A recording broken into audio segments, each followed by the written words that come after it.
Everyone is talking about how staged this fight was. I do believe it was scripted. And I believe that Tyson was certainly held back. Look, I'm a fighter and I can see it. Well, I don't see too many people critical about it. Look at this. Ha ha ha ha. I think maybe even the top, maybe probably the top ones I've seen, because you got to think about it. What he basically did is he allowed Mike Tyson to be exposed to the social media frenzy that's going on. Tyson reportedly defended Jake Paul, acknowledging him as a young fighter building his career, but subtly criticized the rise of celebrity boxing. While defending Paul, Tyson emphasized that it's the unpredictability of boxing that makes it so compelling. Despite the growing pressure and accusations surrounding his return, Tyson remained firm in his belief that his fight with Jake Paul was legitimate. He expressed disappointment over attempts to tarnish his legacy, which he felt undermined the authenticity of his return to the ring. Reflecting on his comeback, Tyson acknowledged the immense physical and mental challenges he had to overcome. His motivation for getting back in the ring was not just to prove something to himself, but also to inspire his children and fans, showing that age should not be a barrier. Tyson hinted that this could have been his final fight, but he took pride in his performance regardless of the outcome. He also addressed the emotional toll of the lawsuit and public backlash, describing it as a disappointing and challenging experience. Nonetheless, Tyson expressed confidence in his ability to endure, drawing on his past resilience in overcoming significant challenges. He called for perspective, urging people to focus on his broader contributions to boxing and his unwavering dedication to the sport. Tyson maintained that he had always given his best to boxing and hoped that his legacy would ultimately reflect this commitment and love for the sport. In contrast, Jake Paul's MVP, Most Valuable Promotions team, fired back at claims that the Tyson fight was rigged, asserting that any suggestion that the fighters didn't give their full effort was not only naive but an insult to the work they put into their craft and the sport itself. On the other hand, Oscar De La Hoya weighed in on the controversy surrounding the fight, claiming that it was scripted and accusing Paul of orchestrating a paid outcome. According to De La Hoya, the fight lacked authenticity, with certain dynamics and actions between the fighters seeming unnatural. He pointed out that the controlled pace and lack of decisive action suggested that the match may have been prearranged, undermining its legitimacy as a genuine sporting event. You know, we, yourself, me, Mike, we came along before that social media frenzy took place, right? Now that it has happened, most of us feel like we missed it. But Netflix just blessed Mike Tyson to be able to come back by way of Jake Paul and experience and get some of the fruit of this social media frenzy. And that was a beautiful thing to me, because had it not been for that, Mike would have been just like us. We just missed it and had to keep going. De La Hoya emphasized that Tyson's reputation for aggression made it even more puzzling when he appeared to hold back, suggesting that the fight resembled entertainment more than a true athletic contest. For De La Hoya, these elements raised serious questions about the integrity of the match, suggesting it was designed more for spectacle than competition. He further claimed that as part of a larger scheme to raise Paul's reputation as a respectable fighter, Paul might have paid Tyson to compete in the fight, and perhaps to concede defeat. According to De La Hoya, Paul's team capitalized on their understanding of the importance of defeating a renowned opponent like Tyson, especially in contentious situations, to further Paul's career in the sport.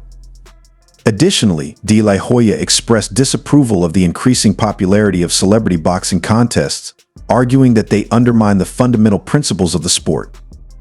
He maintained that boxers like Paul are using their notoriety to organize bouts that put money before rivalry, undermining the efforts of professional boxers who want to be recognized fairly. Mike Tyson versus Jake Paul was by its nature a horrible fight, right from the start. It was just awful. Mike almost fell down during his walkout. And he was on quicksand since the first 10 seconds of the fight. Oh, and did you see that 58-year-old ass?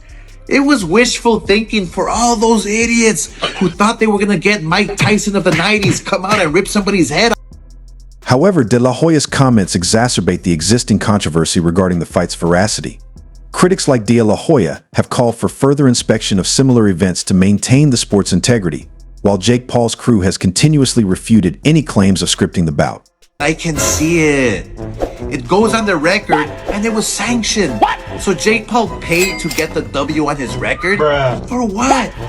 For your own personal satisfaction? I keep telling you, if you want to be a real fighter, like you say you want to be, what are you doing? Shit, I don't even know. Like, who's next? Joe Biden?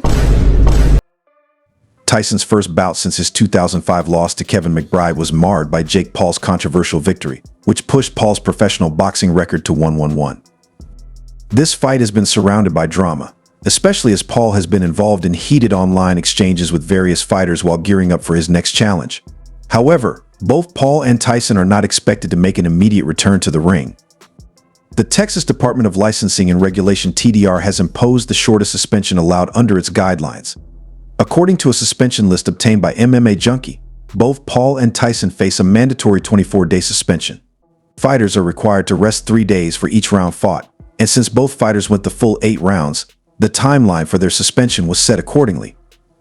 The option to challenge the medical suspension remains, as fighters can request a hearing to demonstrate their fitness to comply with regulations.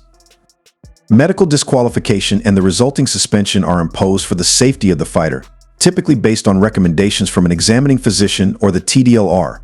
If a fighter disagrees with the disqualification or suspension, they can request a hearing to prove they are fit to continue. Despite the mandatory rest period, the aftermath of the fight sparked significant controversy, particularly surrounding Paul's victory. Some critics speculated that Tyson had intentionally pulled his punches, and even suggested that the fight had been rigged to favor Paul. Paul's camp firmly denied these allegations, although Paul did admit that he purposely refrained from knocking Tyson out, stating he didn't want to harm the 58-year-old boxing legend. Paul, speaking on the Impulsive podcast, elaborated on his strategy, claiming, "You don't realize my power, my speed, my agility, and my footwork to get out of the way of those punches," he added. "All of a sudden he's throwing air, he can't land those punches on me." Tyson, in his only public comment following the fight, acknowledged his loss but emphasized that he had still won in a more personal sense. Tyson had faced a significant health scare earlier in the year, almost losing his life due to an ulcer flare-up, but despite the difficulties, he expressed no regrets about stepping into the ring one last time. Meanwhile, Jake Paul has been eyeing bigger challenges. He recently shared a private message from Daniel Dubois, who proposed a shot at the IBF heavyweight title. Dubois, who successfully defended his title against Anthony Joshua in September 2023, is seen by many as one of the top heavyweights in the world. Paul appears ready to take on a reigning heavyweight champion, fueling speculation that his next bout could be against Dubois. However, former WBC cruiserweight champion Tony Bellew has strongly advised against this idea, warning that such a match would be a massive mistake for Paul. Bellew, who has stayed active in the boxing world despite his retirement after a 2018 loss to Alexander Usyk, has been critical of Paul's choice of opponents. He has particularly targeted the idea of Paul facing Dubois, suggesting that the fight would be a one-sided disaster. Bellew argued, "I know the boy's got a great imagination, but I don't know what planet he's on. He's got to be on Mars or somewhere like that to even think about something like that. It couldn't be sanctioned anyway." He continued, "We've seen an old Mike Tyson on Friday night, and I was heartbroken to watch it. Dubois is on a whole new level. Dubois is one of the best heavyweights in the world. He would knock Jake Paul out with a jab. Believe me, I'm not messing, it would just be an embarrassment." Adding to the drama surrounding the Paul-Tyson fight, Bellew himself made an unexpected appearance at the pre-fight press conference just 2 days before the event. Known for his humor, Bellew took the opportunity to mock Paul, who has often been accused of picking easy opponents. He introduced a frail elderly man, humorously suggesting that Paul could face him next if Tyson let him survive the upcoming bout. "Jake, if Mike lets you survive, then I've got a great-grandfather, not a grandfather," Bellew joked. "This guy's got 2 new hips. He's 107 years old. He's a great-grandfather, so he's ready for you to give this a chance. Come on, Jake." Bellew's attempt at humor, however, fell flat as his microphone failed to project his voice properly, leaving the host, Ariel Helwani, repeatedly asking, "Is that Tony Bellew?" Despite the awkwardness, Bellew's antics went viral online and further intensified the attention on Paul. It seemed to reignite Paul's desire to challenge younger, more capable fighters, as Bellew's comments highlighted the increasing ridicule Paul has faced in the boxing community. The drama escalated even further when Gervonta "Tank" Davis, a rising star in boxing, accused Paul of staging his fight with Tyson. Davis was outspoken in his criticism, stating that the fight was nothing more than a choreographed spectacle that tarnished the integrity of the sport. He did not mince words when he called Paul out, sharply condemning him for damaging the legitimacy of boxing. Davis's comments added fuel to the already simmering tensions surrounding Paul's rising boxing career and raised questions about the authenticity of his fights, particularly his showdown with Tyson. While the conversation surrounding Paul's career continues to generate controversy, it's clear that his next moves will continue to be closely scrutinized by both fans and critics. Whether he's truly ready to face a top heavyweight like Dubois, or if he's still out of his depth, remains to be seen. One thing is for sure, Jake Paul's boxing career will remain an ongoing spectacle, filled with drama, excitement, and plenty of debates. How about Jake? What do you think of Jake? Clown. Yeah. He's a clown. Would you look at it as a joke if someone, if your team was like, yo, we want you to fight Jake Paul? Would you be like, come on, man? I laugh at him. Like, you want me to fight him?